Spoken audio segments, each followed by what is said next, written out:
একটা কথা এরকম যে ভেঙে গেলাম তো হেরে গেলাম, এই মনোভাব পাল্টে ফেলার দিন এসেছে।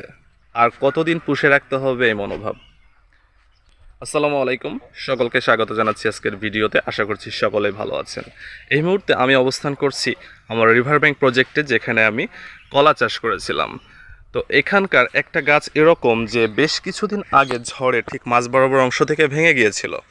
তখন আমি চিন্তা করলাম যে গাছটা গোড়া থেকে কেটে ফেলে দিই, কিন্তু একজনের পরামর্শে আসলে সে বলল যে না, গাছটা মাঝখান থেকে কাটলে এটা কি হবে, এক সময় আবার পাতা বের হয়ে এক পর্যায়ে কলার কাঁধি আসবে। আসলে এখন বাস্তবতা এরকমই যে দৃষ্টিগোচর হচ্ছে বেশ সুন্দর হৃষ্টপুষ্ট একটা কলার কাঁধি। তো আসলে এইখান থেকে যখন কাটলাম তখন এর মোচাটা নিচে ছিল, আর এক পর্যায়ে কাটার পর পাতা বার হওয়া শুরু হলো। তখন আমি সম্ভাবনা দেখলাম, বা আমার কাছে মনে হয়েছে যে না, এটা কিছুদিন পর কাঁধি আসবে। আর বাস্তবে এখন সেই কাঁধি দেখতে পাচ্ছি। ইতিমধ্যে বেশ কয়েকটা কলার ছড়া এখানে চলে এসছে কাঁধিতে, আরও বেশ কয়েকটা যে নামবে সেটা বোঝাই যাচ্ছে। তো সব মিলিয়ে এটা এমন একটা দৃষ্টান্ত, এমন একটা উদাহরণ যে আমাদের মন মানসিকতা অনেকটা এরকম হয়ে যায় যে আমি ভেঙে গেছি মানে আমি হেরে গেছি।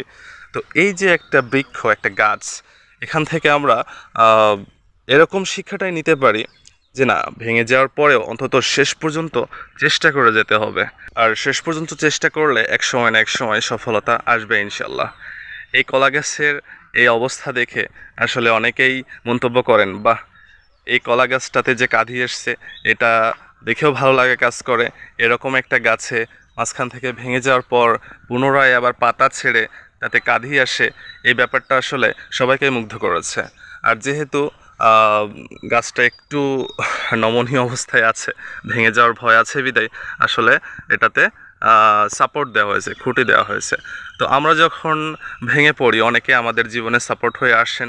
তো যাই হোক, আমাদের চেষ্টা করে যেতে হবে। আমাদের সর্বোচ্চটা দিয়ে চেষ্টা করে গেলে কোনো না কোনো এক সময় আমরা আমাদের সফলতার দ্বারপ্রান্তে পৌঁছাতে পারবো।